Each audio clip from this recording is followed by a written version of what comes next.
Face à face, nous y sommes le 1er de ce mois de février, sinon on va dire le 1er de 2020, si je ne me trompe. Face à face entre le frère Ikapi Hippolyte, sinon Hippolyte Ikapi, bonjour. Bonjour, monsieur Diaz. Vous êtes chrétien, disciple de Jésus-Christ. Exact. Vous n'appartenez à aucune église. Pas du tout. Merci beaucoup. Monsieur Fréchinel Angouba, vous êtes chrétien, disciple de Jésus, mais n'appartenez à aucune église. On peut le dire comme ça. D'accord. Alors, en Afrique, nous avons eu à écouter cette phrase, cette belle phrase en fait qui va vers le changement, celle qui dit qu'il faille faire évoluer les institutions. La question s'invite aussi dans le christianisme aujourd'hui.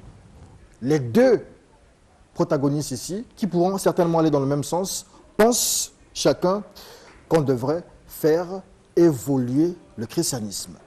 Monsieur Hippolyte Ikapi, lui, pense par contre que l'évolution ou la réforme, la reformation au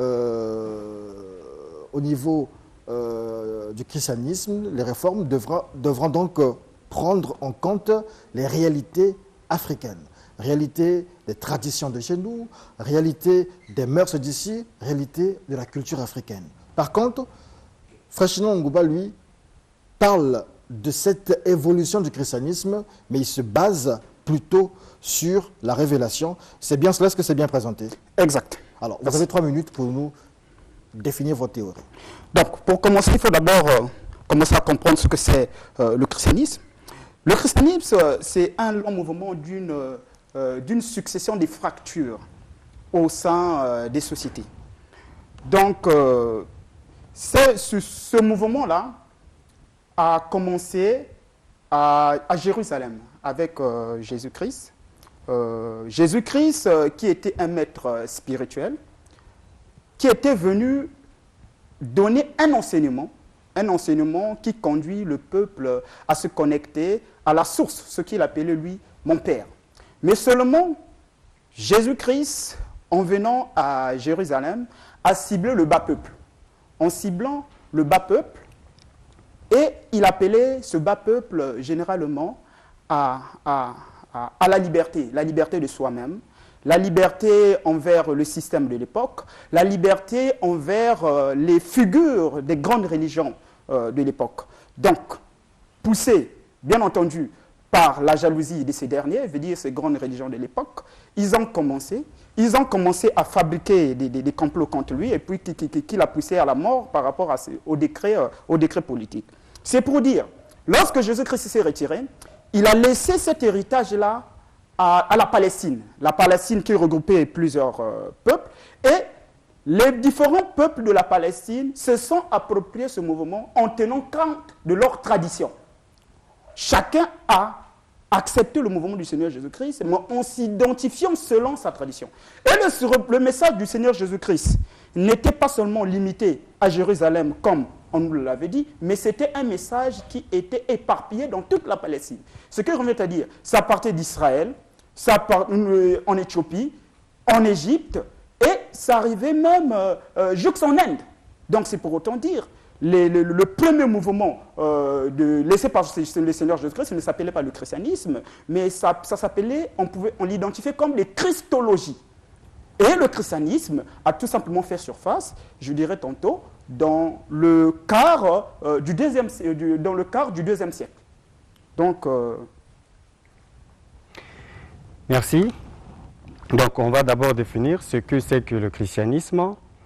De manière la plus simple, le christianisme, c'est une religion. Alors, d'où vient cette religion? Alors, de mes analyses, le christianisme n'existe pas au temps de Jésus. Jésus n'a pas créé le christianisme. Les apôtres non plus n'avaient pas créé le christianisme. Le christianisme est né au IVe siècle. C'est suite au concile de Nicée que le christianisme va être né. Et l'acte de naissance du christianisme, c'est les clauses de Nicée. Et c'est à partir de là qu'une religion va voir le jour Et à partir de ces clauses, on commence à condamner certains d'hérésie parce qu'ils ne respectent pas, non pas ce qui est écrit dans la Bible, mais ce que le Concile avait décidé. Donc, d'après mes analyses, le christianisme est une religion romaine, il n'est pas une religion juive.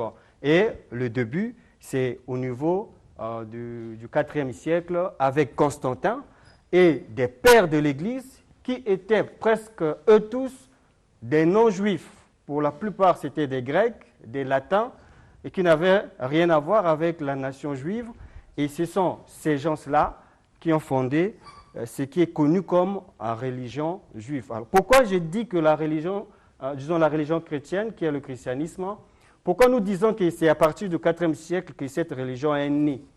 Tout simplement parce que le Jésus-Christ et ses disciples étaient ceux qui accomplissaient les Pentateuques, ce que les prophètes avaient dit. Et après Jésus, ceux qui sont venus, ils ont en quelque sorte écarté Jésus de la lignée, ou sinon du culte que Dieu avait installé en Israël, pour fonder un autre culte qui était propre aux Romains et qui est en réalité du syncrétisme de toutes les religions qui existaient au sein de l'Empire romain. Donc le christianisme n'a rien à voir avec Jésus-Christ. Alors, question quand même, on va aller, pour faire évoluer aussi les débats, pourquoi pensez-vous qu'on devrait reformer le christianisme, sinon faire évoluer le christianisme en prenant des aspects de la culture et des traditions africaines? Bon, justement, votre question s'intègre, par exemple, également dans sa démarche. Mais mon cher ami, ce qu'il doit comprendre, que le christianisme n'est pas né au IVe siècle. Le IVe siècle, il s'agit là du mouvement occidental. C'est-à-dire que c'est à partir du moment que l'Occident commence à s'approprier un mouvement qui a couru pendant 3 siècles. Donc le christianisme, lorsque ça commence, le christianisme est d'abord, c'est un mouvement bien sûr qui ne s'appelle pas christianisme, mais ça se qualifie comme étant une christologie. D'accord, ça on a compris, mais question, pourquoi pensez-vous qu'on devrait reformer le christianisme en s'adaptant aux aspects que vous avez évoqués tout à l'heure? Merci beaucoup, M. Diaz. Je dirais même nous allons aller plus que le mot réformer. C'est-à-dire qu'il faut carrément revenir à l'identité du christianisme. L'identité du christianisme, pourquoi? Parce que lorsque le christianisme a commencé, le christianisme prenait la liberté de culture et de tradition. Vous allez même remarquer, au niveau de l'église primitive, il y avait ce qu'on appelait les partis des Hébreux, qui étaient représentés par l'église de Jérusalem, qui étaient des Juifs, mais il y avait aussi un autre parti des Hébreux, mais qui parlait grec. Ils étaient au sein d'une même église, d'un même mouvement, si vous me permettez, mais ils n'étaient pas ensemble parce qu'ils avaient différentes cultures. Et voilà pourquoi vous allez voir, lors de la deuxième persécution, c'est cette vague-là qui était beaucoup plus tuée, qui avait commencé, bien entendu, avec la mort de Étienne, si je ne me trompe pas. Donc c'est pour dire, le christianisme, depuis qu'elle a existé, elle s'est toujours imprégnée des cultures du peuple. Voilà pourquoi, lorsque le christianisme devient occidental, tel que mon cher ami le dit, c'est en ce moment-là que Rome s'approprie. Et quand Rome s'approprie, Rome veut maintenant imposer sa tradition et sa culture au sein du christianisme envers les autres peuples. C'est en ce moment-là qu'il commence maintenant ses campagnes, écraser les autres mouvements qui ont existé avec lui. Et c'est en ce moment-là que Rome s'impose comme étant le mouvement christianiste unique. Et Rome se lance maintenant dans la conquête du monde. Et c'est ce qui a donné le christianisme africain, d'où la formule que nous avons là. Donc c'est pour autant dire, ce christianisme que nous avons aujourd'hui, elle est romaine, comme vous le dites, mais avant Rome, ça a existé. Donc il faut revenir à l'identité du christianisme, comme le Christ le voulait bien. Le Christ le voulait comment? Le Christ n'avait pas implanté un mouvement, mais il a tout simplement donné des enseignements de la spiritualité en laissant la liberté à chaque peuple de s'approprier le mouvement selon sa tradition et ses cultures. Telle était la vision du Christ. D'accord. Réaction par rapport à ces propos? Bon, il est revenu en reconnaissant que Jésus n'avait pas créé cette religion. Donc la religion a pris ses racines par rapport à l'Empire romain, et l'Empire a utilisé cette religion pour coloniser les autres nations, et c'est suite à ça que nous aussi, nous avions été colonisés, et l'objectif de la Rome, ce n'était pas d'enseigner le salut, c'était d'enseigner la suprématie de l'Empire romain, et c'est ce qu'il a fait. Alors, au niveau de l'évolution, le christianisme, dès sa naissance, il a les gènes de l'évolution. D'ailleurs, on a le christianisme comme tel qui est né, et quelques années plus tard, il y a les Coptes qui vont se détacher, et ensuite on aura les orthodoxes, on aura des catholiques, et au XVIe siècle, on a les protestants, avec Luther, Calvin, ainsi de suite. Donc l'évolution au sein du christianisme ne date pas d'aujourd'hui, ça existe depuis longtemps. Alors pourquoi il y a ces évolutions en quelque sorte fantasmatiques? Tout simplement parce que le christianisme, en son sein, il y a les gènes de cette évolution. Alors, selon mes analyses ou selon l'inspiration que j'ai, il s'agit plutôt ici, non pas peut-être de changer le christianisme, parce que ce n'est pas nous qui allons le changer. Le christianisme, Dieu l'a permis, il a permis son existence. Il continuera à exister jusqu'à la fin du monde avec ses multiples formes qu'il a adoptées, les églises de réveil, il y a même le kimbanguisme, il y a même le ngundisme qui sont dans le christianisme avec la forme africaine. Ils ont inclus les traditions africaines dedans, les Bamvola Misato pour le Père, le Fils, le Saint-Esprit chez les kimbanguismes. Alors l'évolution, sinon l'idée ou l'inspiration qui nous a été donnée, ce n'est pas vraiment réformé, mais c'est surtout que ceux qui comprennent qu'il y a eu un détournement du message de Dieu, qu'ils reviennent à la parole de Dieu. D'accord, merci beaucoup. Vous parlez assez souvent d'analyse. Vos analyses se basent sur quoi en fait? Sur quel support vous faites vos analyses? Sur la Bible, j'ai passé presque 12 ans dans une église qui m'encourageait à lire la Bible tous les jours, chaque jour. Donc j'ai beaucoup lu la Bible et j'ai discerné par les Écritures que le christianisme actuel, c'est au fait ce qu'on appelle par Babylone la Grande. Au sein de ce christianisme, il y a plusieurs doctrines et ça ne reflète même pas. Et vous avez quitté l'Église? Je n'ai pas quitté. J'ai voulu mener une révolution en coopérant avec les anciens ou les pasteurs de Ils l'Église. vous ont combattu? Ils ont accepté au début. Et puis, vers la fin, certainement, on leur a dit là-bas que ce n'est pas à ce petit-là de changer notre mouvement. Ils m'ont chassé. Donc, ils m'ont dit, c'est mieux que tu partes. Nous, on ne peut rien changer. Nous, on suit nos directs. Merci beaucoup. Alors, reformer le christianisme, vous appuyez beaucoup sur ça. Quel est l'exemple que vous donnez, par exemple, pour le Congo? Vous dites que dans le christianisme, c'est la liberté. Il faut l'adapter avec les traditions et autres des peuples. Comment vous voyez, j'espère que vous parlez sous l'inspiration du Saint-Esprit, comment vous voyez le christianisme au Congo, sinon dans les deux Congos ou en Afrique centrale? Je vais répondre à votre question, mais je ne voudrais pas laisser passer ce que mon frère a... Gérez simplement votre temps, allez rapidement. Voilà. Donc, je dis ceci que, mon cher ami, nous devrions comprendre une chose. Le christianisme n'est pas occidental. Parce que selon vous, vous pensez que le christianisme est catholique. Non. La première personne, lorsque nous lisons la Bible, le mot christianisme ressort bien entendu à l'église de Corinthe. Vous êtes d'accord avec moi? L'église de Corinthe. Et l'évêque de Corinthe, en 68, était Ignace d'Antioche. Est-ce que vous voyez? Mais cet Ignace d'Antioche-là a été tué par des Romains en 107. Donc ce que Remet a dit, si les Romains étaient d'accord avec cette formulation du christianisme, ils ne seraient pas emmenés à tuer Ignace d'Antioche, qui était évêque d'Antioche. Je dirais même, sûrement à l'époque, il a même vu Paul de Tarse, voyez-vous. Donc ce que Remet a dit, le christianisme réel a été tué par l'Église catholique. En fait, même l'Église catholique, cette formulation-là est arrivée au XVe siècle. Je dirais que non, le véritable mouvement laissé par le Christ a été tué par le christianisme occidental, en tuant les autres, et puis elle s'est imposée comme étant l'unique mouvement. Et les autres mouvements se sont retranchés ou repliés dans certains mouvements comme ésotériques. Hein, alors, on me dit là qu'il vous reste que 2 minutes, vous n'avez pas répondu à ma question. Voilà. Donc, pour revenir à votre question. Le modèle du christianisme aujourd'hui, comme vous le voyez, comme vous vous êtes inspiré, au niveau de l'Afrique centrale ou au niveau du Congo? Bon, le modèle de l'église du christianisme, ici, s'il s'agit de prendre un échantillon, permettez-moi de vous le dire franchement, je prends les Ngunza.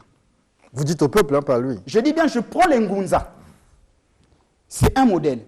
Maintenant, ce qui restera aux Ngunza de faire, de neutraliser ce qu'ils ont comme partie obscure, c'est le reste du travail à faire. Donc, un échantillon aujourd'hui, ce sont des Ngunza. Maintenant, ce qui reste aux Ngunza de faire, c'est d'éliminer cette partie obscure, qui était un héritage ancestral, bien entendu, qui avait permis aux colons de dominer sur nous.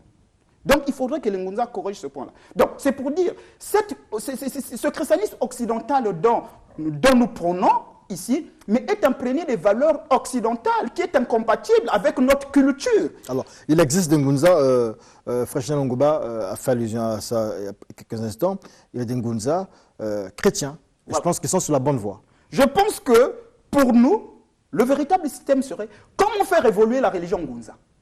C'est ça le véritable thème. Comment faire évoluer la religion Ngunza. Vous nous embrouillez ou est-ce que vous vous embrouillez? Je ne m'embrouille pas. Pourquoi? Parce que j'ai répondu à votre question tout à l'heure pour dire que non.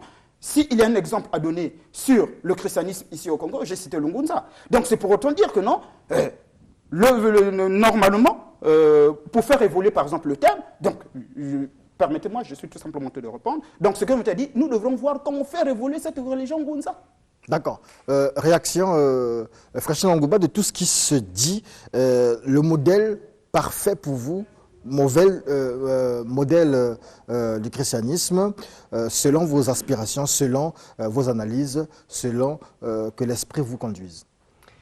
Kimbangu l'avait déjà dit, Simon Kimbangu, ou bien Papa Simon Kimbangu, comme les Kimbanguistes l'appellent, il avait dit qu'il ne fallait pas écarter la Bible. Il fallait continuer à lire la Bible et à obéir aux lois de Dieu qui se trouvent dans la Bible. Donc, je ne veux pas parler du christianisme, je veux parler de la spiritualité.